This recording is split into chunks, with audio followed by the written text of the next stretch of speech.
एक साल के अंदर क्या आय है और क्या इनका पूरा लेखा जोखा जो है वो इसके माध्यम से हम प्रस्तुत करने जा रहे हैं। इसीलिए हमने यहां पर इसकी बात करी। बोलो करी कि नहीं करी? Yes sir. ये बात आपकी क्लियर हुई? Yes sir. अनुच्छेद 112 ऐसा प्रावधान करता है। तभी तो आप देखो फाइनेंशियल ईयर की क्लोजिंग कब होती है।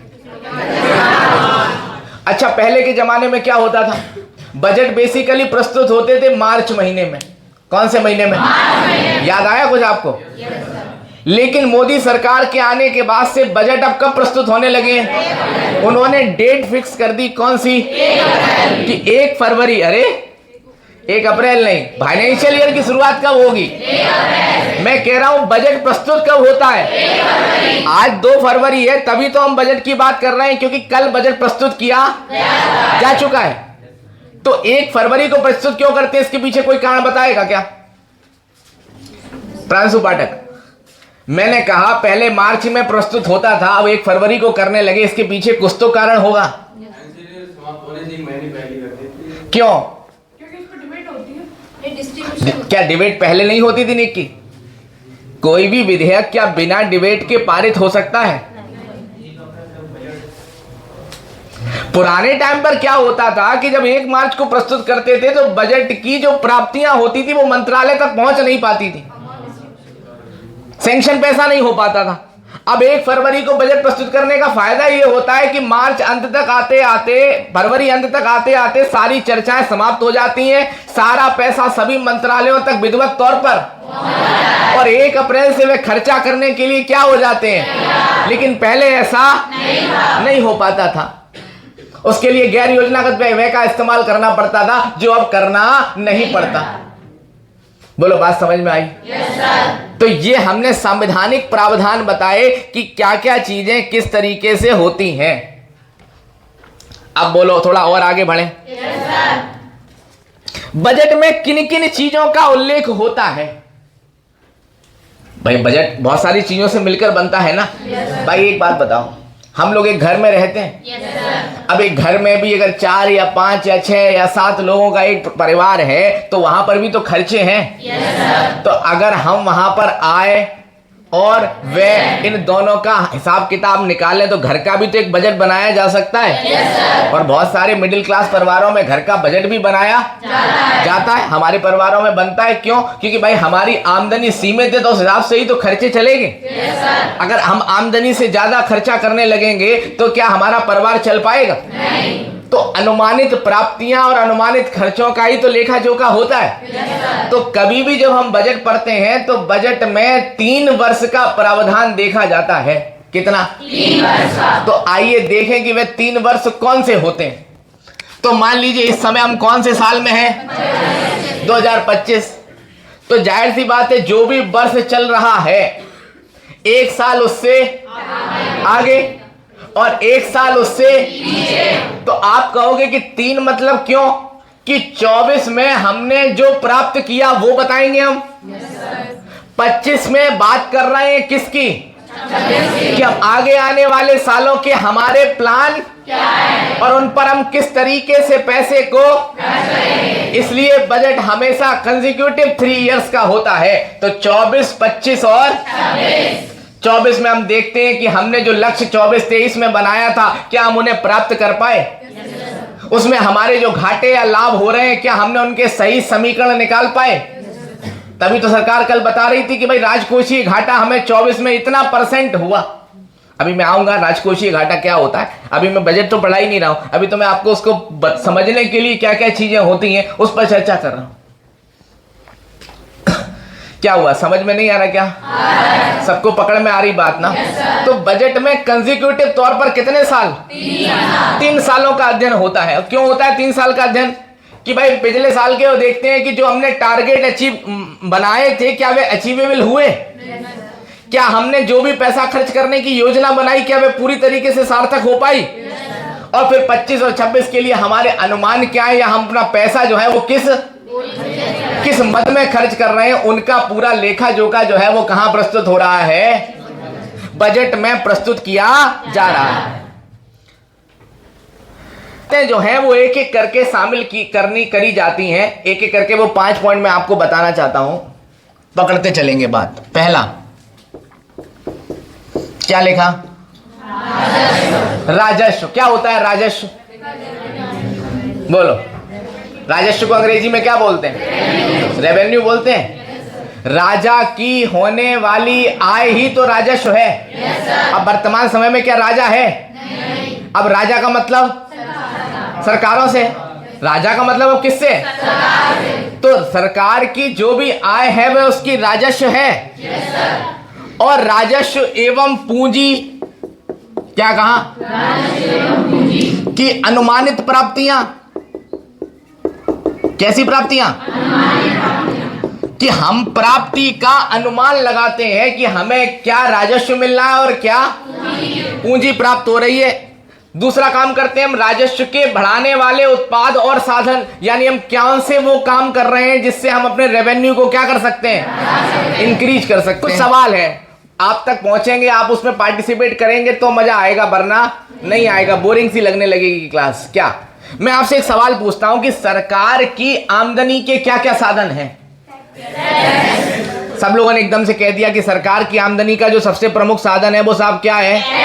कर है। तो सरकार को कर से इनकम होती है। क्या एकमात्र साधन कर ही है? नहीं। क्या सरकार के पास आमदनी के अन्य संसाधन नहीं है? और क्या संसाधन है? विनिवेश। एक शब्द आया पीछे से, क्या? विनिवेश। विनिवेश को अंग्रेजी में कहते हैं डिस इन्वेस्टमेंट। ठीक है, चलो अभी हम बात करेंगे क्या होता है डिस इन्वेस्टमेंट। और बोलिए। निर्यात।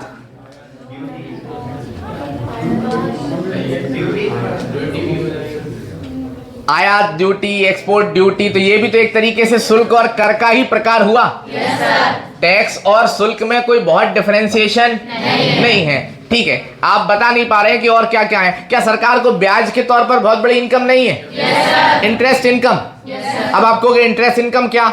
अक्सर आप सुनते होंगे कि जब देश के राष्ट्राध्यक्ष किसी दूसरे देश की यात्रा पर निकलते हैं तो आपने सुना कि उन्होंने कहा भारत के प्रधानमंत्री या राष्ट्रपति मालदीव गए।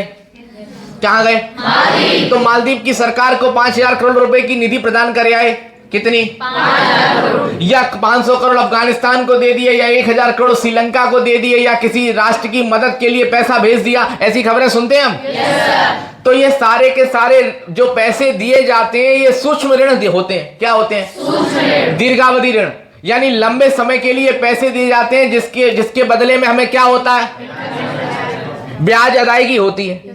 भाई हम आपको पैसे दे रहे हैं तो बदले में आप हमें क्या दोगे?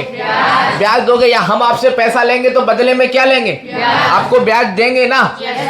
तो सरकार की इनकम का एक बड़ा संसाधन बोलो इंटरेस्ट हुआ कि नहीं हुआ? अभी पीछे बिटिया अंशिका ने बताया कि सरकार की आमदनी का एक प्रमुख संसाधन विनिवेश होता है। क्या होता है? विनिवेश। अब जरा इस शब्द को ध्यान से सुनना, क्योंकि यहीं से बहुत बड़ा खेल छुपा हुआ है। वी शब्द अलग कर दें तो क्या लिखा? निवेश। निवेश मतलब इन्वेस्टमेंट। इन्वेस्टमेंट क्या होता है?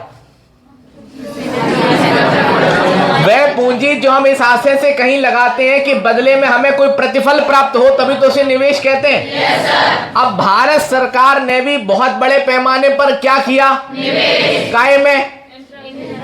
Infrastructure, minerals, industry, development, road, construction, सब में सरकार ने क्या किया? 1947 में जब मेरा देश क्या हुआ? तो मेरे देश के आजाद होने के समय क्या यहां पर बड़े पैमाने पर उद्योग धंधों का विकास हो पाया था? नहीं। क्या यहां पर बड़े पैमाने पर इंफ्रास्ट्रक्चर डेवलप था? नहीं। हमने बड़े बड़े IITs बनाए, हमने IIMs खड़े किए। अरे बोलो। हमने बहुत सारी बड़ी बड़ी फैक्ट्रियां लगाई, steel authority of India limited लगाई, हमने भारत हैवी इलेक्ट्रॉनिक लिमिटेड लगाई, हमने NTPC बनाया, हमने ONGC बनाया। ये जितनी भी आपको आज PSU दिखाई दे रही हैं, पूछो पूछो पूछो, जिसको जो समझ में ना आए पूछो, क्योंकि मैं तो बोलता जाऊंगा। क्या लिखा है? PSU। क्या होता PSU? Public service unit. क्या फुल फॉर्म हुई? यानी पब्लिक की सेवा के लिए जिन संस्थाओं की स्थापना की जाती है वो क्या कहलाती है? तो जब देश आजाद हुआ तो भारत सरकार ने ऐसी बहुत सारी PSU लगाई, जैसे नेशनल थर्मल पावर कॉर्पोरेशन। अब आप कहोगे इसकी क्या जरूरत है? देश में बड़े पैमाने पर बोलो बिजली की आवश्यकता है। क्या बिना बिजली के इस देश का विकास हो सकता है? नहीं। तो प्राइवेट प्लेयर भी बिजली बनाते हैं, लेकिन क्या सरकार बिजली नहीं बनाती? एनटीपीसी को भी तो लाभ और हानि होती होगी। अब चूंकि इसमें सरकार की हिस्सेदारी है तो सरकार को भी लाभ और हानि, यानी भारत में सरकार एक तरीके से व्यापार में भी तो भागीदार है। अगर हमें व्यापार से इनकम है तो सरकार को भी है या नहीं है? अरे बोलो। तो अब आपने देखा कि सरकार ने इन्हीं चीजों में जो पैसा लगाया वो क्या था? निवेश। अभी मैं निवेश शब्द की बात कर रहा हूं।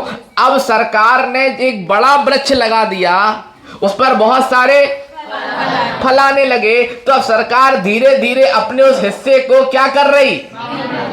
बेच रही, सेल कर रही। तो वो जो सरकार का हिस्सा सेल हो रहा उसी को क्या कहते हैं? अभी आप सोच रहे होगे एकदम से बेच दिया, ऐसा नहीं है। मान लीजिए एनटीपीसी में सरकार के पास 50% हिस्सेदारी है, बाकी 50% निजी भागीदारी, पब्लिक का पैसा लगा हुआ है। सिर्फ प्राइवेट भागीदारी नहीं, हमारा भी तो पैसा लगा है।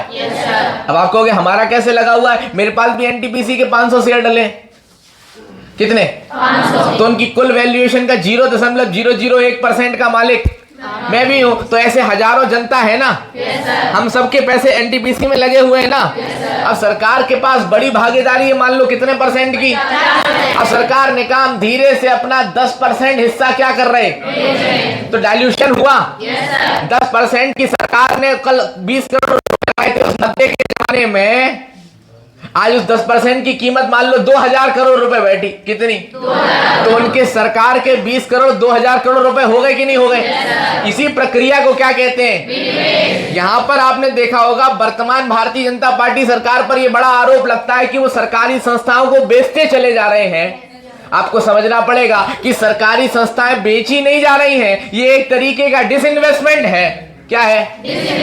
क्योंकि उस पैसे का इस्तेमाल जनता की भलाई के लिए ही होगा, क्योंकि जब बड़ा राजस्व होगा तो राजस्व घाटा कम किया जा सकता है। क्या किया जा सकता है? या सरकार हो सकता है उस पैसे का इस्तेमाल कहीं किसी दूसरी यूनिट को लगाने में करे। तो अभी सारी यूनिट बेच नहीं दी गई है, कहीं कहीं यूनिट में डिसइन्वेस्टमेंट हुआ है। 5%, 2%, 3%, 1% हिस्सा क्या किया गया? डाइल्यूट किया गया। क्या किया गया? इकोनॉमी की भाषा में डाइल्यूटेशन शब्द का इस्तेमाल किया जाता है। किसका? जहां पर हम अपनी हिस्सेदारी को मिनिमाइज करते हैं, मिनिमल करते चले जाते हैं। बोलो बात समझ में आई? Yes sir. तो सरकार की आमदनी का ये एक प्रमुख साधन बोलो बनकर उभरा। Yes sir. ब्याज अदायगी, विनिवेश, बोलो ये सारे प्रक्रम हुए कि नहीं हुए? Yes sir. ये एक बात संवैधानिक तौर पर मैंने आपको बताई कि बजट के क्या क्या अवयव होते हैं, सरकार की आय के क्या क्या साधन होते हैं। अब मैं आपको ले चलता हूं बजट के ढांचों की ओर। किसकी ओर? तैयार हैं? कहीं पे गए हैं तो वो वहाँ से हम वापस लेते हैं, तो वो हमको ब्याज के रूप में देते हैं या फिर ऐसे ही दे देते हैं, या फिर हम बहुत टाइम तक हमको देते रहते हैं तो वापस नहीं मिलता वहाँ से पैसा हमको? नहीं बेटा, पैसा वापस मिलता है, ब्याज अदायगी होती है वो। इसीलिए जब मैं अभी आपको सरकार को प्राप्ति एक चैप्टर पढ़ाऊंगा, अभी चैप्टर का एक पूरा कॉलम बनाऊंगा, सरकार की इनकम के साधन, कहां से पैसा, मैं 2 चार्ट बनाऊंगा। एक में आपको बताऊंगा कि पैसा कहां से, और दूसरे में बताऊंगा पैसा कहां। तभी तो तुम आय और की संकल्पना कर पाओगी। अभी फिलहाल के लिए आपके प्रश्न का उत्तर सिर्फ इतना सा है कि हाँ, सरकार को लंबे समय में ब्याज प्राप्त होता है और बहुत बड़ी इनकम होती है, छोटी इनकम नहीं है।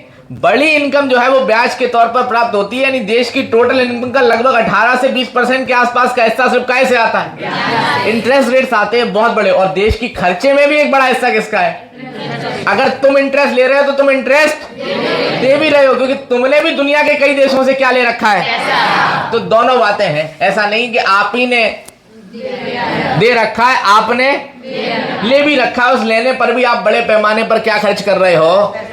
पैसा खर्च करते चले जा रहे हो। मैं संवैधानिक प्रक्रियाओं को समाप्त करने जा रहा हूं, इसलिए 2-3 बातें बताकर इसको खत्म करूंगा। किसी भी प्रकार का पैसा अगर सरकार को खर्च करना है तो उसके लिए बाकायदा भारत देश के संविधान में अनुच्छेद 266 में संचित निधि का प्रावधान है। किसका प्रावधान है? यानी सरकार को होने वाली समस्त आय अगर किसी खाते में जमा होती है तो वो कौन सा खाता होता है? संचित निधि खाता। बोलो। अब सुनिए, अगर हमें संचित निधि खाते से पैसा निकालना हो, क्या निकालना हो, तो इसके लिए बाकायदा विनियोग विधेयक प्रस्तुत करने पड़ते हैं। क्या? या विनियोग विधेयक को अगर आप दूसरे शब्दों में कहें तो उसे धन विधेयक भी कहा जाता है। क्या? अब इसको पारित होने की एक प्रक्रिया है। क्या है? तो मान लीजिए निर्मला जी ने कल बजट प्रस्तुत किया, तो कहां किया? तो आपको लगता है एकदम डायरेक्ट कर दिया? इसकी पूरी प्रक्रिया जानना चाहते हैं? आइए समझिए कि सबसे पहले उस बजट के बारे में प्रोफार्मा तैयार करना होता है और उसे कैटेगराइज कराना पड़ता है कि वे कौन सा विधेयक है। तो अगर धन की बात हो रही है तो वो विधेयक कौन सा हो गया? धन विधेयक। अब ये कौन तय करता है कि कोई विधेयक धन विधेयक है या नहीं? ऋषभ यादव, लोकसभा। क्या बात है, बहुत बढ़िया। परीक्षा में आया वो सवाल है कि कौन तय करता है कि कोई विधेयक धन विधेयक है या नहीं? किसने बताया? लोकसभा स्पीकर। लोकसभा स्पीकर ने मान लो सर्टिफाइड कर दिया कि ये विधेयक क्या है? अब प्रक्रिया क्या है कि जैसे ही मामला सर्टिफाइड हुआ, सबसे पहले कहां जाएगा? राष्ट्रपति जी के पास। किसके पास? राष्ट्रपति के पास। और राष्ट्रपति जी इस पर अपनी पूर्वानुमति देंगे, यानी पहले खुद ही क्या कर देंगे? साइन कर देंगे। उस बजट में जो भी बातें लिखी हैं उस पर क्या कर देंगे? साइन। अब राष्ट्रपति जी ने क्या कर दिया? साइन। अब मामला कहां जाएगा? लोकसभा में। कहां जाएगा? क्योंकि वित्त विधेयकों को राज्यसभा में प्रस्तुत नहीं है। ऐसे विधेयक सिर्फ और सिर्फ लोकसभा में ही प्रस्तुत किए जाते हैं। तो लोकसभा में विधेयक को क्या कर दिया गया? प्रस्तुत। और लोकसभा में प्रस्तुत जैसे कल हो गया तो हो गया ना? अब इस पर क्या होगी? चर्चा। चर्चा में अगर चाहे तो विपक्ष इसमें कटौतियां ला सकता है। कटौती कितने प्रकार की? 3 प्रकार की। कितनी? सांकेतिक कटौती, दूसरी नीतिगत कटौती और तीसरी मितव्ययिता कटौती। कौन सी कटौती? तो अभी पता लग रहा औकात आपकी। तो मैंने कहा कि 3 प्रकार की कटौतियां होती हैं। कितनी? पहली, दूसरी और तीसरी मितव्ययिता कटौती। तो ये 3 प्रकार की कटौती विपक्ष चाहे तो इस पर ला, लेकिन इससे बजट के प्रावधानों पर कोई असर नहीं पड़ेगा। और पर चर्चा होने के बाद 1/3 बहुमत से ये क्या हो जाएगा? कोई डाउट मन में आ रहा तो यहां तक का पूछ लो। कितने बहुमत से? 1/3। आपके मन में आ सकता है भैया मान लो 1/3 नहीं हुआ तो? एक बात बताओ, किसी व्यक्ति को सरकार बनाने के लिए कितना बहुमत चाहिए होता है? और यहाँ पारित होने का? अगर कोई सरकार वित्त विधेयक भी पारित ना करा पाए तो क्या वह सरकार है? नहीं। उसे सरकार बने रहने का अधिकार भी नहीं है। और उसे तुरंत क्या दे देना चाहिए? इस्तीफा। तो ये विधेयक तो आराम से मिल जाएगा और विधेयक लोकसभा से क्या हो जाएगा? फिर मामला कहां जाएगा? राज्यसभा इस मामले पर क्या करेगा? चर्चा। अनुमति देने के लिए बाध्य होता है, लेकिन क्या होता है? ज्यादा से ज्यादा इस विधेयक को 14 दिन के लिए क्या कर सकता है? उसके बाद विधेयक स्वतः पारित मान लिया, क्योंकि राष्ट्रपति जी तो पहले ही हस्ताक्षर कर चुके हैं। ये संवैधानिक प्रक्रिया है कहीं से भी पैसे को निकालने की। बोलो क्लियर? कोई भी तुमसे पूछे बजट में पैसे कैसे निकाले जाएंगे, तुम उसे बता दोगे? हर बच्चा बता सकता है। बोलो कैसे शुरू हुई प्रक्रिया? सबसे पहले बजट प्रस्तुत बनाया गया होगा। निर्मला जी ने अपने सहयोगियों के साथ मिलकर बजट का परफॉर्मा तैयार किया। उस परफॉर्मे को लेकर कहां गई? लोकसभा स्पीकर के पास। 16 दूनी 8 हो तुम लोग। हाँ, कहां गई? लोकसभा स्पीकर ने उसे क्या किया? सर्टिफाइड किया। क्या किया? और सर्टिफाइड करने के बाद ये बताया कि ये विधेयक कौन सा विधेयक है। तो ठप्पा लग गया काहे का? धन विधेयक का ठप्पा लग गया। अब मामला कहां गया? राष्ट्रपति जी के पास। राष्ट्रपति जी ने उस पर क्या किया? हस्ताक्षर। ये पूर्व प्रक्रिया है। हस्ताक्षर करना मतलब पूर्वानुमति, मतलब हम आपको क्या दे रहे हैं, अनुमति दे रहे हैं कि आप साहब बजट के लेकर लोकसभा में, अब उन्होंने मामला कहां प्रस्तुत किया, लोकसभा ने उस पर क्या करी, चर्चा, ज्यादा से ज्यादा उसमें क्या ला सकते हैं, कटौतियां लाएं तो ठीक, नहीं तो नहीं, और 1/3 बहुमत से मामला पारित। मामला कहां जाएगा, राज्यसभा चर्चा करे, जो भी करे, 14 दिन के अंदर वो विधेयक पारित मान लिया जाएगा। राज्यसभा को संशोधन कर सकते, राज्यसभा के पास किसी भी प्रकार के संशोधन करने का कोई अधिकार नहीं, इवन उसके पास तो विधेयक को रोकने का भी अधिकार नहीं है। वो सिर्फ 14 दिन तक उसे क्या कर सकती है, टाल सकती है, हिलगा सकती है। 15वें दिन वो विधेयक अपने आप पारित मान लिया जाएगा। यानी हमारे देश के संविधान निर्माताओं ने चुनी हुई सरकारों को अपने मन मुताबिक पैसा खर्च करने का पूरी तरह अधिकार दिया है। इसमें किसी विपक्ष की कोई भूमिका नहीं है। बार बजट लेकर आए तो उन्होंने अपने पूरे स्टाफ को हलवा बनाकर वहां क्या दिया, खिलाया, क्योंकि बड़े मेहनत का काम होता था सारी चीजों को डेटा स्क्रूटनी करना। उस समय वास्तव में मेहनत होती थी, क्यों, क्योंकि उस समय डेटा के लिए कंप्यूटर, इंटरनेट जैसी चीजें मौजूद नहीं, तो बड़ा लंबा समय लगता था उस पूरी प्रक्रिया को पूर्ण करने का। फिर सब लोग एक दूसरे का मुंह मीठा कराकर अभिवादन करके उसको क्या करते थे, शुरुआत। तो वो चूंकि कुछ चीजें हमारे यहाँ परंपराओं से ली जाती हैं, तो आज भी वो हलवा सेरेमनी की प्रक्रिया होती है, जिसमें जो भी वित्त मंत्री होता है वो हलवा खिलाकर कार्य की स्वीकृति की शुरुआत करता है। समझ में आया? अपनी ले भी लेना भाई। बजट के जब हम अवयवों की बात करते हैं तो बजट में 2 प्रकार के अवयव आते हैं। अब थोड़ा सा गंभीरता से सुनना, क्योंकि कंपोनेंट है यहाँ पे। एक शब्द था क्या, सार्वजनिक आय। क्या शब्द इस्तेमाल किया, पब्लिक एक्सपेंडिचर में सार्वजनिक आय का मतलब होता है पब्लिक इनकम कैसे हुई, अरे बोलो। और दूसरा अगर मैं इसी के सापेक्ष शब्द जोड़ूं तो उसे मैं क्या कहूंगा, सार्वजनिक क्या, व्यय। एक इनकम है और दूसरा, एक इनकम है और दूसरा एक्सपेंडिचर है, कि भाई पैसा कहां से आया और कहां गया। तो सरकार की आमदनी को बेसिकली 2 हिस्सों में देखा जाता है। कितने हिस्सों में? अब सवाल है कि कौन कौन से 2 हिस्से हैं। एक होती है राजस्व प्राप्ति, पीछे वाले लोगों को अगर ना दिख रहा हो तो आवाज लगाएंगे। और दूसरा वाला होता है क्या, पूंजीगत प्राप्तियां। अभी हम क्या पढ़ रहे हैं, आय, तो आय ही तो पढ़ेंगे। दूसरी क्या होती, पूंजीगत क्या। अब ये तुम्हें समझना है, यूपीएससी आईएएस तक में यहां से सवाल आते हैं, अंदर पूछ के घुस के पूछते हैं। क्या शब्द इस्तेमाल करे मैंने, राजस्व प्राप्तियां और दूसरा पूंजीगत प्राप्तियां। अब मैं जानना चाहता हूं दोनों में डिफरेंस क्या है, बोलो। पूंजी की प्राप्तियां वो होती है जिसमें सरकार जो सार्वजनिक व्यय है उसको कम ना करे, और राजस्व प्राप्तियां हैं सार्वजनिक व्यय को कम करते हुए जो आय प्राप्त होती है। तो कौन सी प्राप्तियां इकोनॉमी के लिए अच्छी मानी जाती हैं, क्या नाम तुम्हारा, पूंजीगत प्राप्तियां सरकार के लिए अच्छी मानी जाती हैं। तो राजस्व में अगर सरकार को वृद्धि हो रही है तो वो अच्छी बात नहीं, अच्छी बात है, लेकिन वो उसमें राजस्व जो व्यय होता है उस पर ज्यादा प्रभाव नहीं पड़ता है।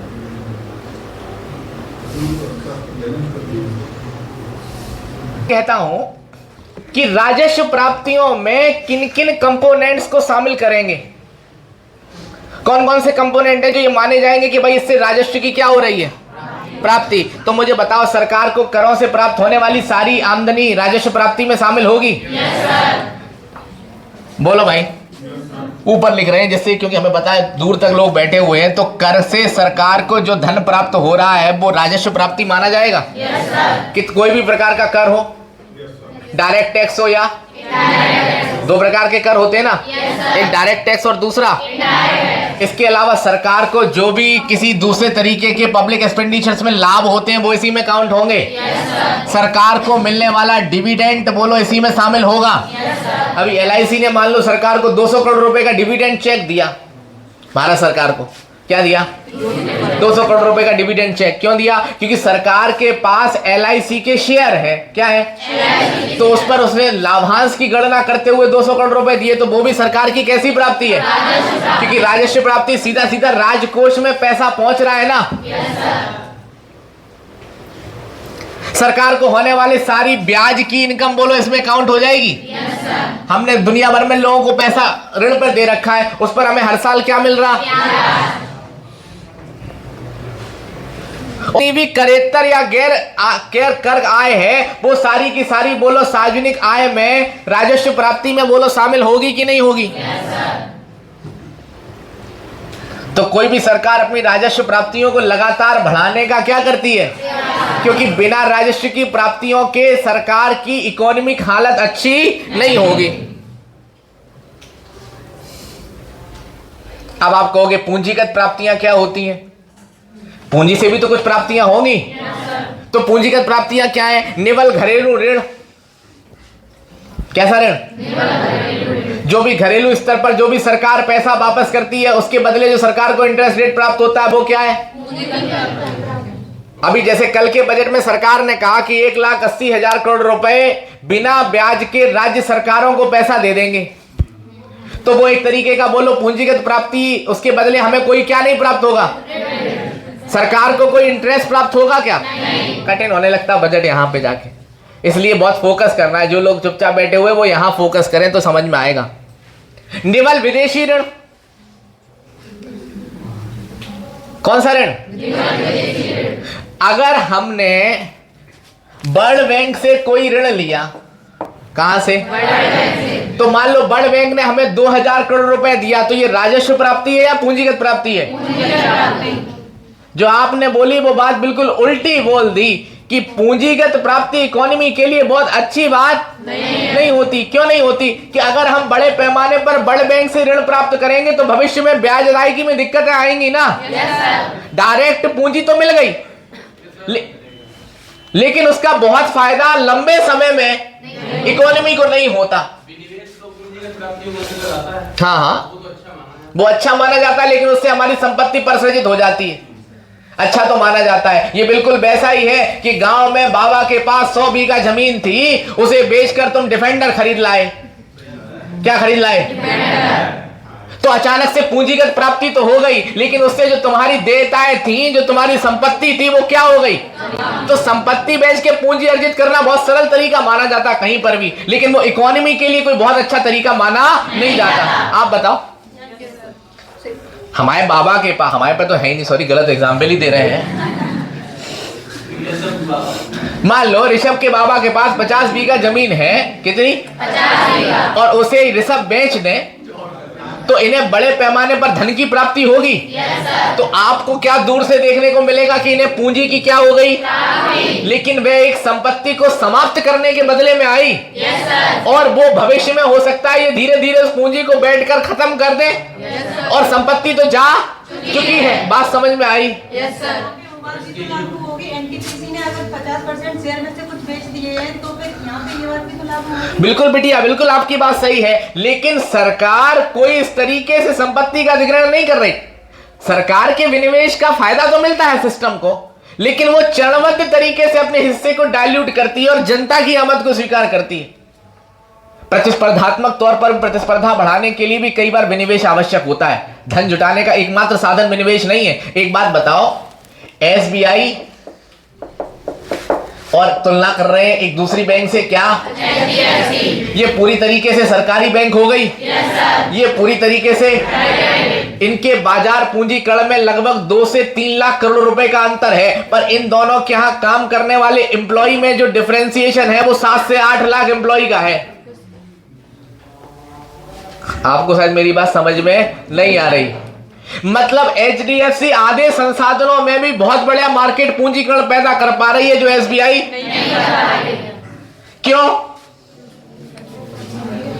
क्योंकि सरकारी संस्थाओं के काम करने का बोलो एक तरीका है कि नहीं है? yes, और वो तरीके के माध्यम से ही तो वह उसको संपादित करेगी। yes, तो कई बार सरकारें क्या करती हैं कि अपने हिस्सों को क्या करती हैं?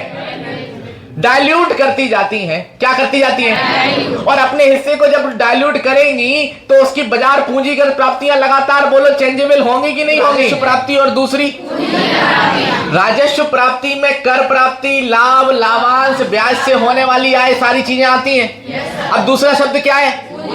पूंजीगत प्राप्तियां। अब पूंजीगत प्राप्ति क्या है कि हमने कहीं मान लो विदेशों से कोई ऋण ले लिया तो सीधा सीधा पैसा बोलो हमारे पास आया कि नहीं आया? या हमने कोई लोक लेखा प्राप्ति करी। अब लोक लेखा प्राप्ति मतलब पब्लिक अकाउंट से जो पैसा निकाल लेती है सरकार, वो भी क्या है? या किसी सरकारी कंपनी में विनिवेश किया और विनिवेश के माध्यम से जो पैसा आया वो भी क्या है? तो एक बात बताओ, कौन सी प्राप्तियां लंबे समय के लिए अच्छी मानी जाती हैं? राजस्व प्राप्तियां। ध्यान रखना, तो राजस्व प्राप्तियां सरकार के लिए बोलो अच्छा है कि नहीं है? ऐसा नहीं है कि ये खराब है, पर तुलनात्मक तौर पर अच्छा क्या है? बोलो, क्लियर हुई बात? अब आओ किधर कि ये तो भाई पैसे आने की बात हो गई। किसकी? अब सवाल है कि पैसा जा कहां रहा है? सुन रहे नहीं? तो वे भी दो प्रकार के होते हैं। कितने प्रकार के?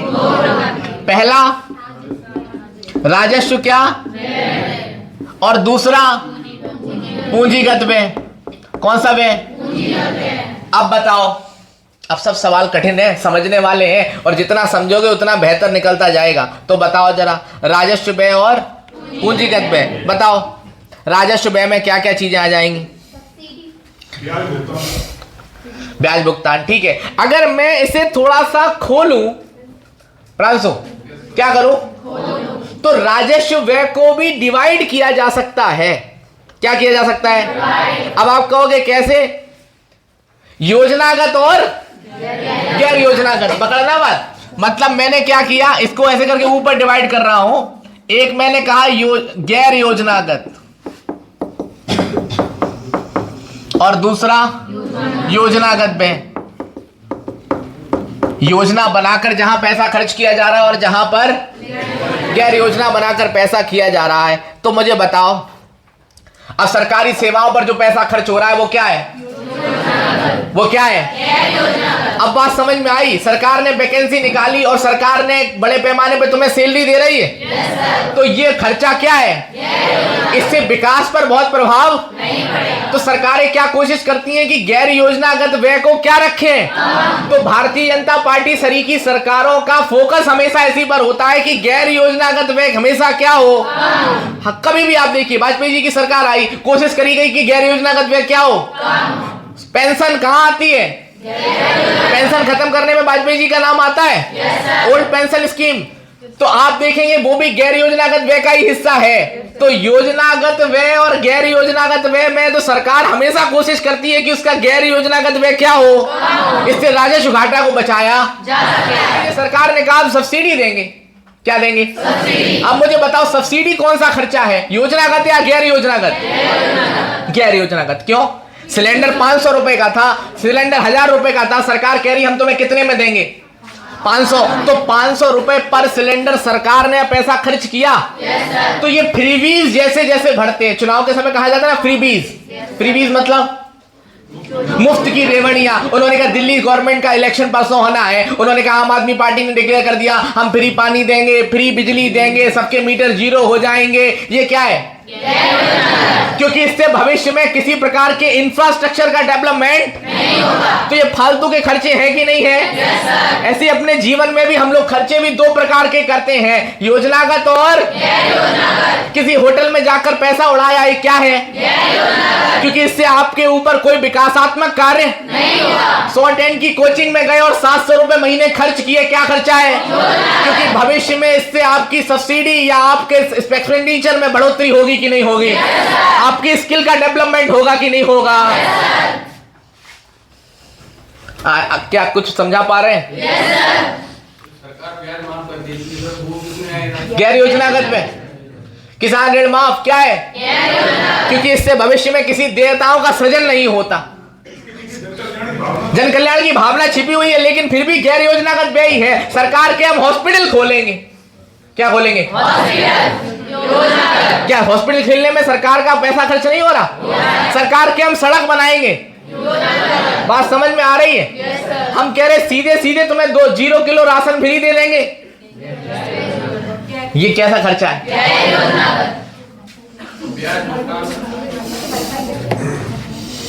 सरकारी सेवाओं पर होने वाला व्यय, सरकार की सब्सिडी, ब्याज भुगतान, सरकारी अनुदान, ऑल आर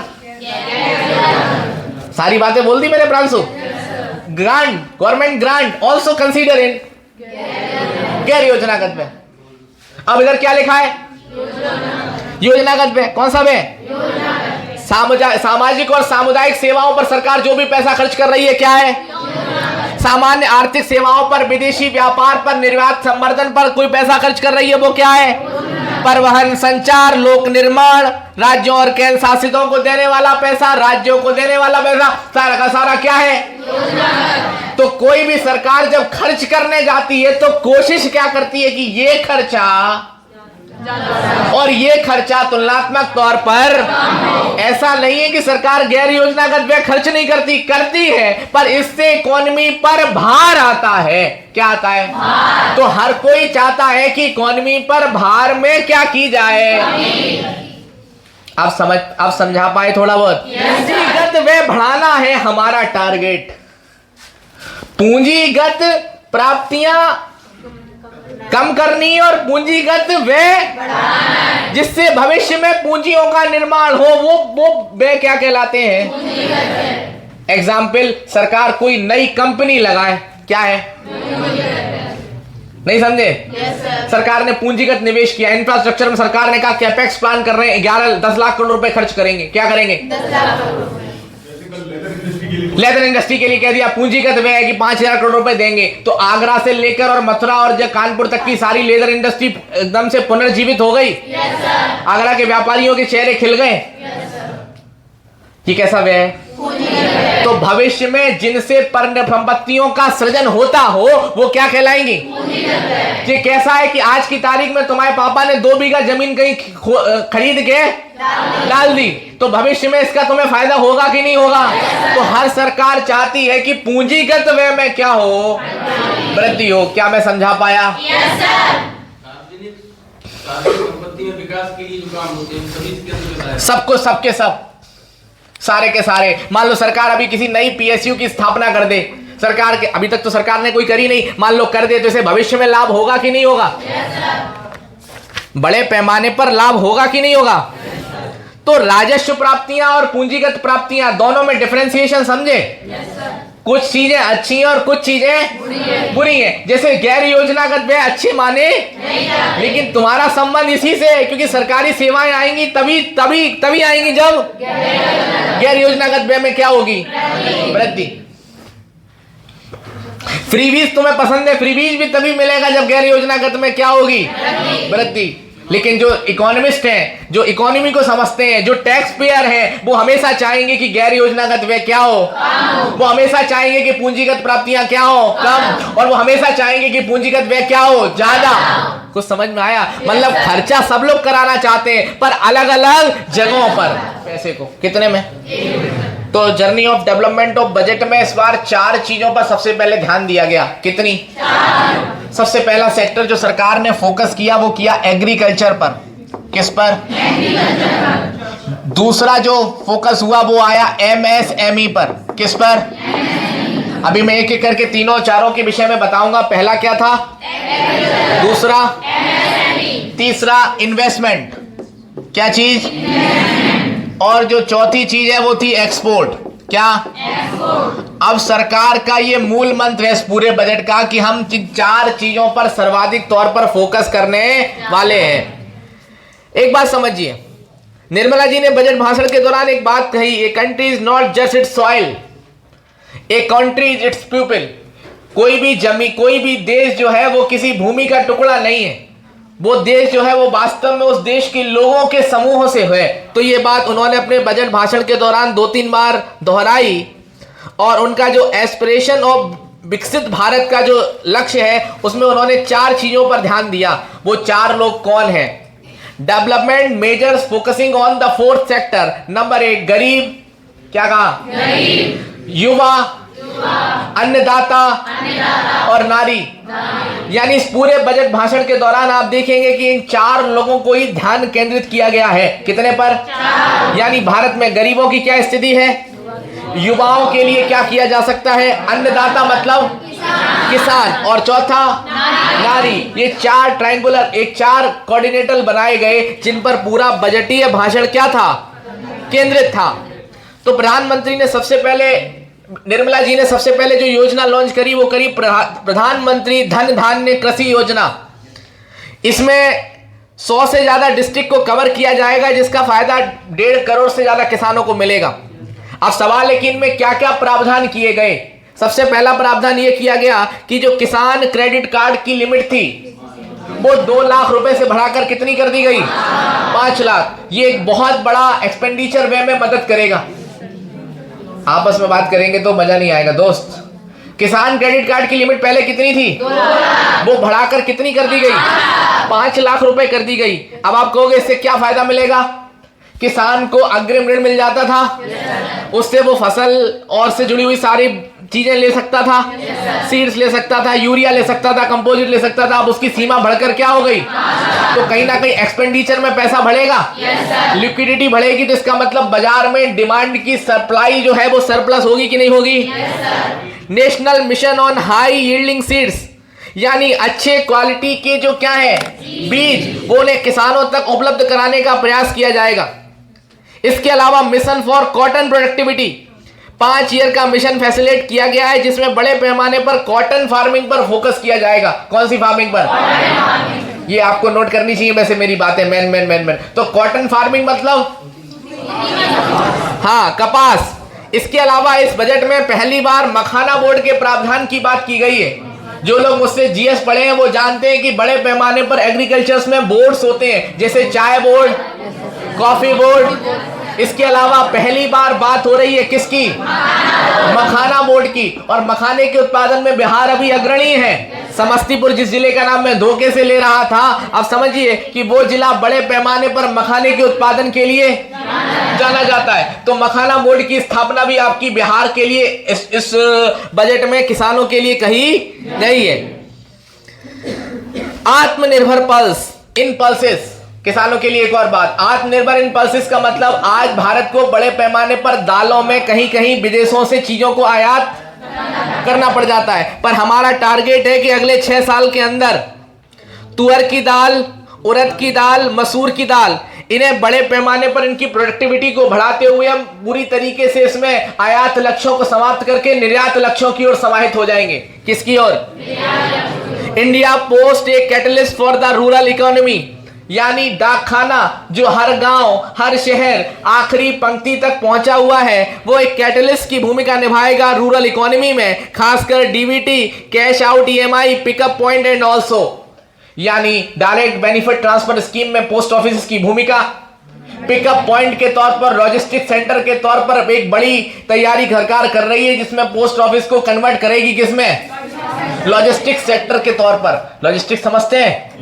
किसी भी वस्तु की माल ढुलाई, आवाजाही। सोचो अगर डाकखाना लॉजिस्टिक सेंटर में कन्वर्ट हो गया तो क्या डाकखाने से बड़ा नेटवर्क है किसी का? नहीं। क्या फ्लिपकार्ट, अमेजन उनकी बराबरी कर पाएगी? नहीं। किसी भी सामान की डिलीवरी अगर पोस्ट ऑफिस के माध्यम से होने लगी तो एक बहुत बड़ी संचार क्रांति पैदा हो जाएगी देश में। बोलो मानते हैं कि नहीं मानते?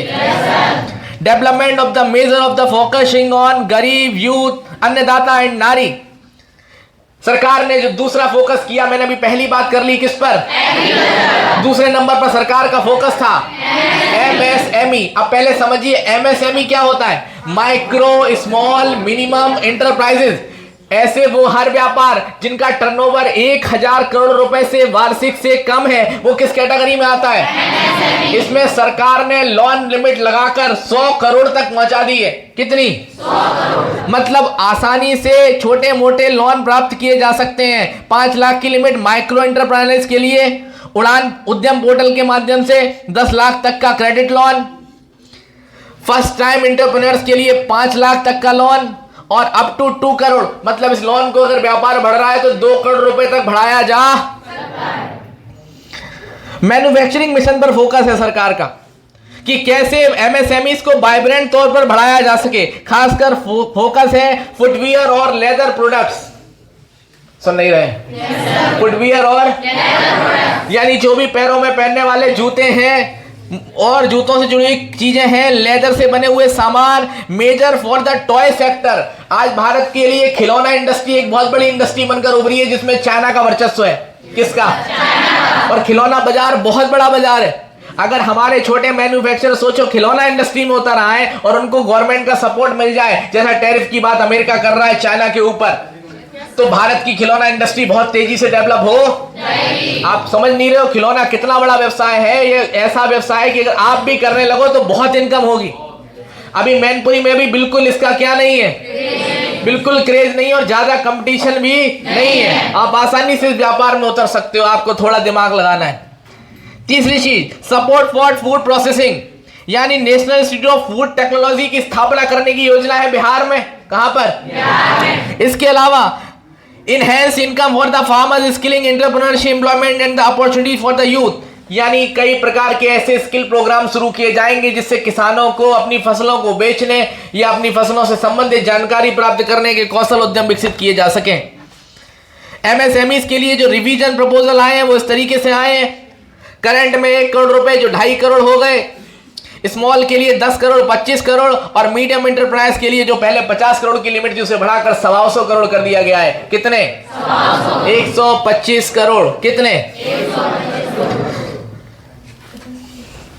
इन्वेस्टमेंट, यानी सरकार का एक तीसरा मेजर सेक्टर है क्या? कि बड़े पैमाने पर निवेश को आकर्षित किया जाए। किसको? ये निवेश डोमेस्टिक हो सकता है, देश के अंदर ही निवेश, इसके अलावा ये निवेश आउटसोर्सिंग हो सकता है। तो सक्षम आंगनबाड़ी एंड पोषण 2.0 लॉन्च करने की योजना, आंगनबाड़ी मिशन 2.0, अभी पहला मिशन था, अभी कौन सा? दूसरा।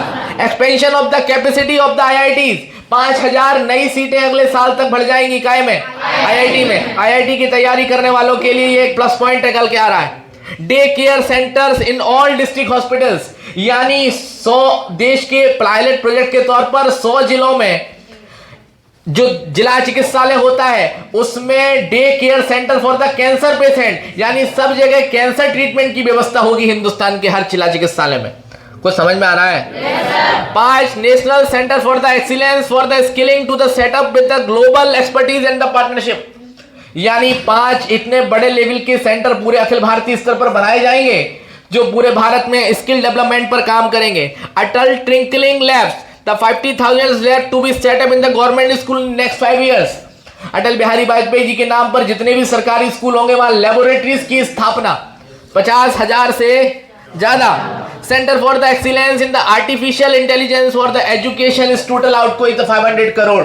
मतलब देश में, दुनिया में इस समय लड़ाई की जो सबसे बड़ी वजह बन रही है क्या? उसके लिए भारत एक अपना खुद का डेटा सेंटर, आपके अश्विनी वैष्णव जी ने अनाउंस कर दिया है कि अगले साल तक भारत का अपना आर्टिफिशियल इंटेलिजेंस का सेटअप होगा। हम किसी चैट जीपीटी या डीप सीक एआई से नहीं चलने वाले, हम अपने भारतीय सुविधा, भारतीय भाषाओं के अनुसार एआई पर काम करने वाले हैं और इसके लिए प्रावधान किया है कितना? 500 करोड़।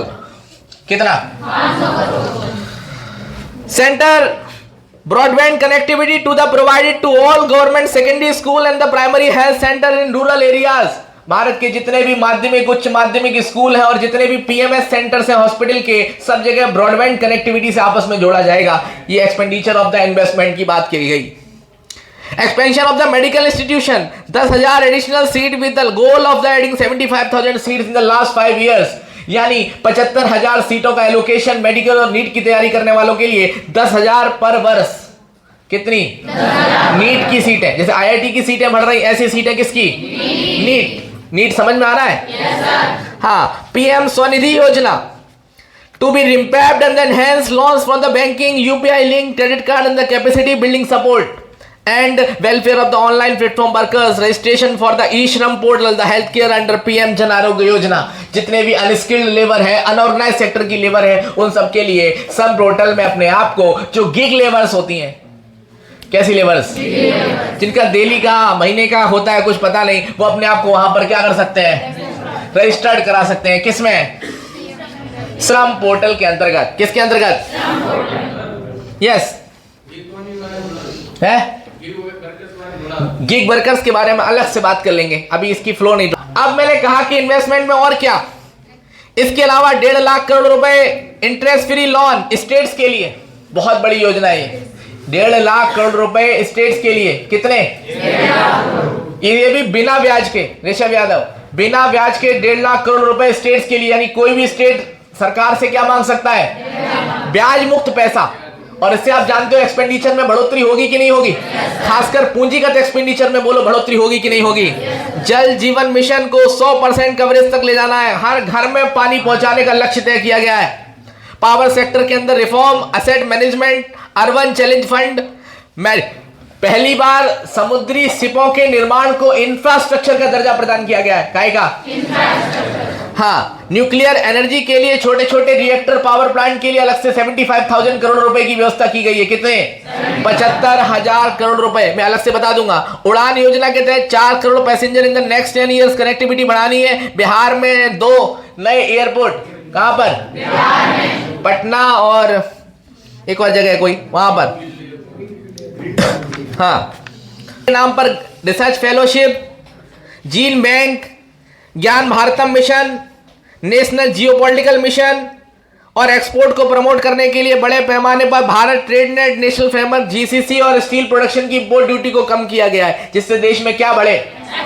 तो मैंने पहले ही चारों सेक्टर लिख दिए। सरकार ने इस बार के बजट में इन 4 चीजों पर ही क्या किया है? बड़े पैमाने पर फोकस किया है। अब मैं आता हूं टैक्सेस प्रपोजल्स की ओर। तो टैक्सेस प्रपोजल्स में कोई बहुत बड़े चेंजेस इस बार किए नहीं गए हैं, कुछ रिफॉर्म्स आए हैं, वो मैं आपको बता देता हूं। जैसे पहला रिफॉर्म ये है कि सीनियर सिटीजन्स के लिए डिडक्शन लिमिट जो है वो 50,000 से बढ़ाकर 1 लाख कर दी गई, यानी कोई भी बंदा जो 60 साल से ऊपर का है उसके लिए डिडक्शन लिमिट बढ़ गई है। दूसरी, मेक इन इंडिया प्रोजेक्शन के तहत एलईडी एलसीडी टीवी पर आयात शुल्क डबल कर दिया गया है। तो यानी ये चीजें क्या हो गई? महंगी। वो अखबार पढ़ते हो तो लिख कर आता है क्या हुआ सस्ता, क्या हुआ महंगा। तो एलईडी एलसीडी टीवी क्या हो गई?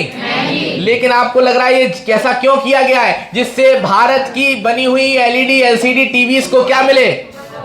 प्रमोशन मिले, सपोर्ट मिले। बोलो, बात समझ में आ रही है? 36 लाइफ सेविंग ड्रग्स पूरी तरीके से इंपोर्ट फ्री कर दी गई हैं। 36 जीवन रक्षक दवाएं जिनका इस्तेमाल कैंसर और कठिन बीमारियों में होता है, उन पर हर प्रकार के ड्यूटी टैक्स को क्या कर दिया गया है? हटा दिया गया है। इसके अलावा डायरेक्ट टैक्स प्रपोजल जो इस बार का सबसे बड़ा ड्रीम पॉइंट था, अब उस ओर मैं आपके ध्यान आकर्षित करना चाहता हूं। जो मेजर चेंजेस हुए इस साल वो यही है इस पूरे बजट का, जिस पर सबसे ज्यादा मीम्स बने और बातें हुई हैं। तो 8 लाख रुपए तक की आय पहले क्या थी? कर मुक्त थी। कितनी? तो मध्यम वर्गीय सरकार को सरकार का सबसे बड़ा तोहफा दिया गया है कि अब 12 लाख रुपए तक की आय किसी भी प्रकार के कर के दायरे में नहीं आएगी। और एक इंपॉर्टेंट बात कि इसी हफ्ते एक नया इनकम टैक्स बिल भी प्रपोज्ड है, जो आपको अगले हफ्ते तक पता लग जाएगा। मैं आपके बीच में उसकी भी कहानी लेकर आऊंगा कि उस नए इनकम टैक्स बिल में क्या क्या मेजर चेंजेस आए हैं। बहुत सारे बच्चे हमसे पूछे कि सर ये 12 लाख तक जीरो बताता है और जो इन्होंने कॉम्प्लिकेशंस दिए वो ऐसे दिए कि 0 से 4 0, 4 से 8 5%, अरे बोलो 8 से 12 10%। तो सर ये तो 12 पे आके 10% लग रहा है, पर बता कितना रहे? तो आपको बता दें अंडर 80 सी के तहत एग्जेम्पशन लिमिट 50,000 से बढ़ाकर कितनी? 75,000 कर दी गई है। तो जब 4 से 8 का 5% है तो 8 लाख का 5% कितना हुआ? 40,000। कितना? 40,000। अब बचे हुए 4 लाख का 10% कितना हुआ है?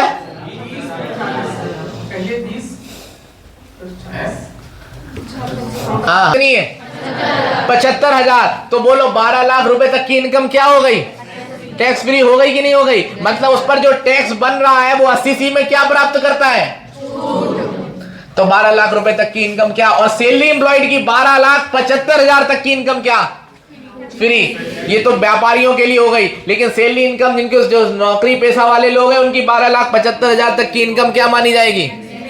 इसके अलावा टैक्स डिडक्शन लिमिट वो जो सीनियर सिटीजन के लिए था वो 50,000 से बढ़ाकर 1 लाख, और annual limit of 2.40 lakh of the TDS on the rent increase is 6 lakh. यानी जो हमारे बड़े बुजुर्ग हैं जिनके पास बहुत सारी संपत्तियां हैं और उन्हें रेंट की क्या होती है, तो उस पर किसी प्रकार का कैपिटल गेन टैक्स 2,40,000 से ऊपर लगता था, अब 6 लाख तक की आय उनकी कर के दायरे से बाहर मानी जाएगी। ये मैंने थोड़ा सा आपको बजट की जो मुख्य हाइलाइशन थी वो बता दी। अब सवाल है पैसा कहां से आया और कहां गया। 2 मिनट के लिए आपको ये बताने जा रहा हूं क्या है अब इस रुपए में रुपया कहां से आया, पहले आया सीख लें, एकदम आया और गया मत करो। अभी सिर्फ इसमें क्या बताएंगे, आया तो आया वाला पहले देख लें, फिर और बातों पे क्या करेंगे बात। एक जमाना था पेपर में लिखवाते थे भारत सरकार को होने वाली आय में सर्वाधिक आय कहां से होती है, तो आप लोग उत्तर देते थे निगम कर।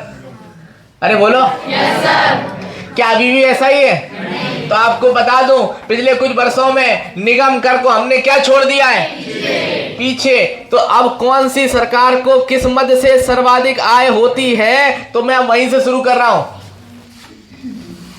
सरकार की आमदनी का सबसे बड़ा साधन बोरोइंग एंड अदर लायबिलिटीज है। अभी बता दूंगा क्या है ये, कितना परसेंट। यानी भारत सरकार को बोरोइंग और अदर लायबिलिटीज से कितना परसेंट, 24% पैसा प्राप्त होता है। ये बात समझ में आई या नहीं आई? तो आगे बढ़े, नहीं तो रुक जाए। नहीं आई क्या मतलब है बोरोइंग और अदर लायबिलिटीज का, बोलो प्रासु बताओ क्या मतलब है बोरोइंग और अदर लायबिलिटीज का। सरकार को जो उधार से ब्याज अदायगी इत्यादि प्राप्त होती है वो सब, विदेशों से जो पैसा प्राप्त होता है वो सब, हाँ तो वो सब की सब हमारी कितनी है, कहां से दूसरे नंबर पे सबसे ज्यादा इनकम होती है। हाँ तो यही का विरोध कर रहे हैं भारतीय मध्यम वर्ग। अब समझो कुछ सालों में ये ऐसा चेंज हुआ है कि कारपोरेशन टैक्स हमसे क्या रह गया, पीछे, और ये इनकम क्या हो गई। तो मध्यम वर्ग यही कह रहा है कि ये क्यों कर रहे हो तुम, तुम्हारी आय में दूसरे नंबर पर हम क्यों है। इनकम टैक्स से सरकार को कितनी आमदनी होती है, और आपको जानकर आश्चर्य होगा तो ये पॉइंट बड़ा हाईलाइटेड वाला है कि अभी भी देश में सिर्फ 5% लोग ही हैं जो इस दायरे में आते हैं, और 12 लाख की डिडक्शन टैक्स घटाने के बाद जो लोग संख्या रह जाएगी वो बहुत ही कम है, और उनसे 22% कर वसूला जा रहा है। क्यों ना हिंदुस्तान में बड़े पैमाने पर प्रतिभा का पलायन दुबई हो जाए, अमेरिका हो जाए, जब आप एक हाई टैक्स पेयर्स को इस देश में बुनियादी सुविधाएं उपलब्ध नहीं कराना चाहते, और सबसे ज्यादा पैसा किनसे लेना चाहते हैं, उन्हीं लोगों से। ये देश की बहुत सूक्ष्म आबादी है, मतलब मुझे लगता है 1% से भी कम, नगण्य, और देश के 22% खर्चे वही चला रहे हैं। जिसकी जितनी हिस्सेदारी उतनी उनकी भागीदारी वाली लाइन अगर सिर्फ जाति जनगणना में ही होगी तो फिर लोग कर की जनगणना की भी बात करने लगेंगे कि कर की जनगणना के भी उदाहरण डाल दें और बता दें कि कौन सी जातियां कितने प्रतिशत कर देती हैं, उसी हिसाब से वो कर उनको वापसी मिलेगा। तो समानता का सिद्धांत कभी इक्वलिटी नहीं हो सकती, उसके तो कई आधार बनेंगे। तो एक आधार इस पर भी आपका क्या होना चाहिए, ध्यान होना चाहिए। बाकी मैं फिर बताऊंगा और बातें इस पे। ये जो आम पब्लिक सुबह से लेकर शाम तक जो कुछ खरीदती है हर समय उस पर भुगतान करती रहती है, उससे सरकार को लगभग कितनी, सोचो कारपोरेशन इंडस्ट्री अभी भी नहीं आई, अब नंबर आएगा किसका, कॉर्पोरेट टैक्स।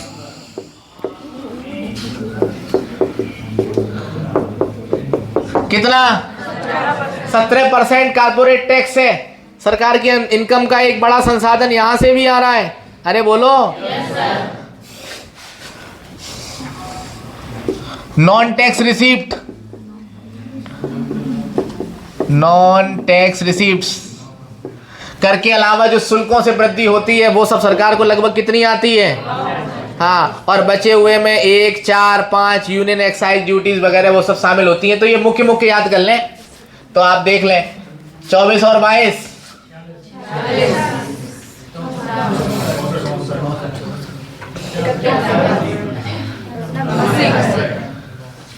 कोई 80 बोल रहे, तुम 90 बोल रहे, 90 हो गई। तो बचे हुए 10 में छोटी छोटी चीजें, एक्साइज ड्यूटी, फलाना ठिकाना।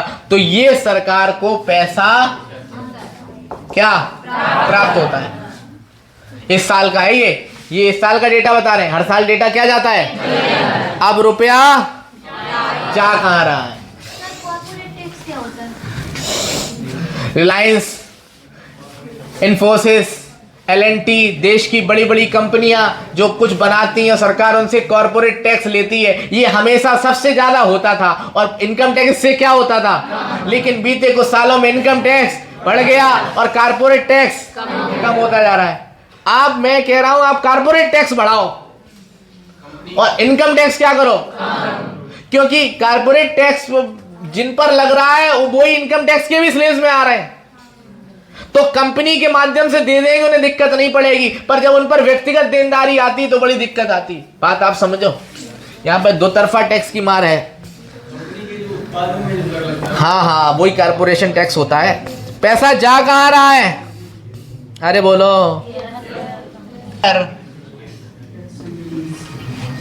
ऑफ टैक्स एंड ड्यूटीज है ना, मतलब केंद्र सरकार अपने पैसे का एक बहुत बड़ा हिस्सा सबसे पहले किसे दे देती है, राज्य सरकार को दे देती है कि भैया तुम्हारे पास से कर हमारे पास आए, अब तुम वापस अपना पैसा ले लो। तो सरकार का एक बड़ा पैसा चला जाता है काहे में, स्टेट्स के पास वापस चला जाता है। तो कितना परसेंट चला गया, कितना, ठीक है। हम लोगों ने खूब कर्जा उठा रखा है दुनिया के दूसरे देशों से, तो हम उस पर हर साल क्या देते हैं। तो बताओ अगर सरकार ये धीरे धीरे कर्जा कम कर ले तो हमारा एक बड़ा पैसा इंटरेस्ट के तौर पर जो जाता है वो बच जाएगा। सोचो वही पैसा हेल्थ और एजुकेशन में खर्च हो तो भारत, तो मैं बता अभी जीडीपी के 1% भी खर्चा नहीं करते हम गाय पे। हेल्थ और एजुकेशन मिलाकर भी 1% नहीं है। हेल्थ और एजुकेशन का बजट देश की जीडीपी का मिलाकर भी 1% नहीं है। दुर्भाग्य की बात है, इस देश की 75 साल हो गए आजादी मिले, मतलब योजना है कितनी, सरकार जो भी केंद्र सरकार अपनी योजनाएं लॉन्च करती है, ये वाली योजना, जननी सुरक्षा, फलाना ठिकाना, सारा पैसा कायम खर्च होता। हाँ, जो राज्य सरकार की योजना है पर केंद्र सरकार स्पॉन्सर्ड करती है, लगभग 8% पैसा उसमें सरकार का एक बड़ा हिस्सा पेंशन देने में भी खर्च होता है। तो लगभग 4% हिस्सा सरकार क्या देती है, पेंशन में खर्च होता है। काय में पेंशन जो मिलती ना आप लोगों को, बहुत सारे लोग यहाँ पर रिटायर्ड मिलते बैठे होंगे, मम्मी को मिलेगी ना बेटा, उसकी बात हो रही है। डिफेंस 8%, देश की जीडीपी का 8% हिस्सा हम सब काय में खर्च कर देते हैं, और रक्षा में हुआ खर्च गैर योजनागत व्यय माना जाता है।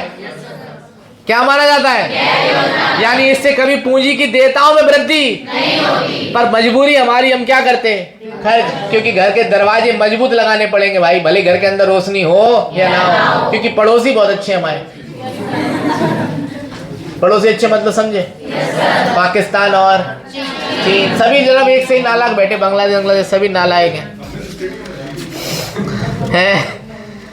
चलो भाई, अब का सबसे बड़ा बजट, ये बात कहनी में अच्छी नहीं लगती कि सबसे बड़ा बजट क्यों, क्योंकि कोई भी बजट जो बनता है वो पिछली बार से क्या बनता है, तो जब भी बजट पढ़ाया जाएगा ये लाइन कॉमन बोली जाती है कि अब तक का सबसे बड़ा बजट। तो ये बजट सबसे बड़ा ही है, क्योंकि इससे पहले 47 लाख करोड़ का बजट था, अब ये बढ़कर कितना हो गया, 50 लाख करोड़ रुपया खर्च करने जा रहे हैं हम वित्तीय वर्ष 2025-26 में।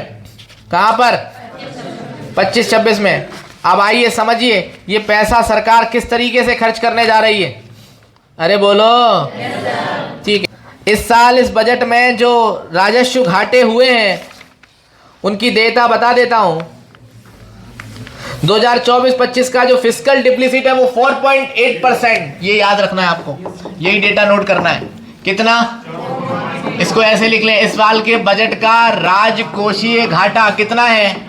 4.8%। क्या समझे आप कि टोटल जीडीपी के सापेक्ष लगभग 4.8% कम पैसा पैदा हमने किया, यानी ये घाटा है। क्या है? अब आपके मन में आ रहा होगा भैया हम लोग हर साल घाटा लाते हैं। हाँ, हम हर साल घाटे का ही बजट प्रस्तुत करते हैं। हम चाहते तो 4.8% कम खर्चा करते, लेकिन हम खर्चा ज्यादा करते। क्यों? क्योंकि जब हम ज्यादा खर्चा करते हैं तो अगली बार एक्सपेंडिचर उतना बड़ा हो जाता है।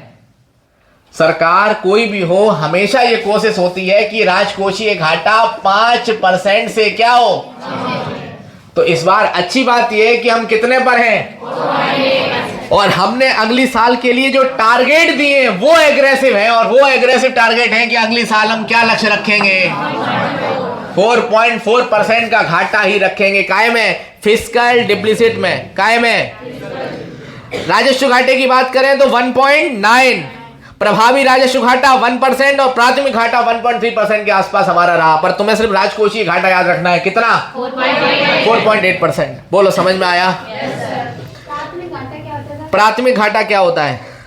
प्राइमरी डिफिसिट फॉर्मूला होता है राजकोषीय घाटा माइनस, बोलो बोलो, कुल राजस्व प्राप्तियों में से निवल प्राप्तियों को घटा देते हैं। ये पूरा, ये अलग टॉपिक है, ये तुम मुझसे इकोनॉमी वाली क्लास में पूछ लेना, तब मुझे वो फॉर्मूले पढ़ाने पड़ेंगे पहले सारे, कैसे निकाले जाते हैं। इतना संभव नहीं है एक दिन की क्लास में। ये आपको समझ में आया? हाँ, तो अपना घाटा 4.8% के आसपास रहा। कितना? 4.8%। हाँ, अब आप बताओ कि किस मद में कितना पैसा खर्च हो रहा है, बताएं। लास्ट इसी पे कर देते हैं समअप, कि किस मद में सरकार ने कितना % पैसा खर्च किया जीडीपी के सापेक्ष। तो आप जानते हो योजनागत व्यय में ही सबसे ज्यादा पैसा खर्च होता है। तो सरकार ने इस साल सबसे ज्यादा पैसा खर्च किया है डिफेंस में। काय में? जैसा क्लास में अनुमान भी लगाया था मैंने कि बड़ा पैसा खर्च किया जाएगा, 4,91,000 करोड़ 732। ये भारत के बजट के इतिहास का सबसे बड़ा खर्चा है काय में। अब आप सोचिए इसमें डिफेंस में किन चीजों पर फोकस किया जा रहा है? आर्टिफिशियल इंटेलिजेंस, अगली पीढ़ी के लड़ाकू विमान, स्वदेशी निर्मित पूरी तरीके से स्टील टेक्नोलॉजी, आर्टिफिशियल इंटेलिजेंस का प्रयोग, इन सब पर फोकस किया जाएगा। एलएनटी वगैरह बड़ा काम करने जा रही है इस पूरे सेगमेंट में। ठीक है, दूसरे नंबर पर जो एलोकेशन हुई है वो है रूरल डेवलपमेंट, कृषि मंत्रालय। कौन सा? रूरल मतलब ग्रामीण विकास मंत्रालय, 2,66,000 करोड़। कितना? होम अफेयर्स गृह मंत्रालय 2.33, क्या? 2,33,000 करोड़। एग्रीकल्चर 1,71,000 करोड़। एजुकेशन 1,28,650 करोड़। चलो धन्य है, पहली बार एजुकेशन में कौन सा फिगर आया है? लाख वाला। इससे पहले तक कभी भी लाख वाला फिगर नहीं आया, फर्स्ट टाइम इंट्रोड्यूस हुआ है लास्ट वाला। हेल्थ 98,311 करोड़। कितना? Urban development 96,000 crore. IT telecom 95,000 crore. Energy 81,000। Commerce 65,000। Social welfare 60,000 और साइंटिफिक डिपार्टमेंट 55,000 करोड़। यहाँ एक बात बतानी है कि सरकार ने एग्रेसिव तौर पर कैपेक्स में कमी करी है।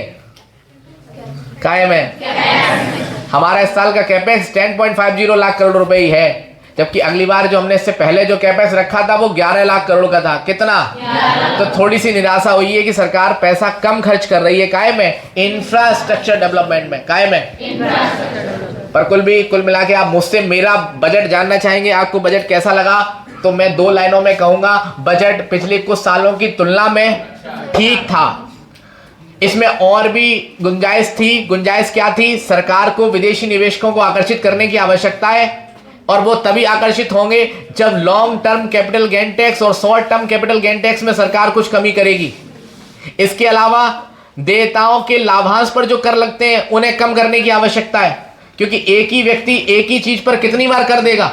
और चौथी चीज, सरकार को हेल्थ इंश्योरेंस पर जो जीएसटी लगती है उसे क्या करना चाहिए? समाप्त। आदमी बीमार पड़ रहा है वो उसका प्रीमियम दे और उस पर जीएसटी भी दे। ऐसी सभी चीजों की मैं पूरी तरह से निंदा करता हूं और मैं चाहता हूं कि सरकार इसको सुने और जीएसटी काउंसिल तत्काल प्रभाव से इंश्योरेंस सेक्टर पर जो जीएसटी लगती है उसे क्या करे, समाप्त। तो this is the sum up of the budgetary system 2025-26। तो 25-26 की ये डेटा थी। क्या कुछ थोड़ा बहुत बता पाया हूं मैं आपको? बोलिए। में सरकार ने किसी प्रकार का एलोकेशन नहीं किया है और रेलवे में एलोकेशन ना करने की वजह से ही रेलवे के जो शेयर हैं वो कल धड़ाम से गिर गए थे। आरबीएनएल, इरकॉन, बिरकॉन सब गिर गए थे। लेकिन घबराने जैसा क्यों नहीं है? क्योंकि कई बार क्या होता है, बजट में कुछ नहीं आता, फिर बीच में बहुत सारी चीजें आती जाती रहती हैं, तो इतना परेशान होने जैसा है नहीं कुछ।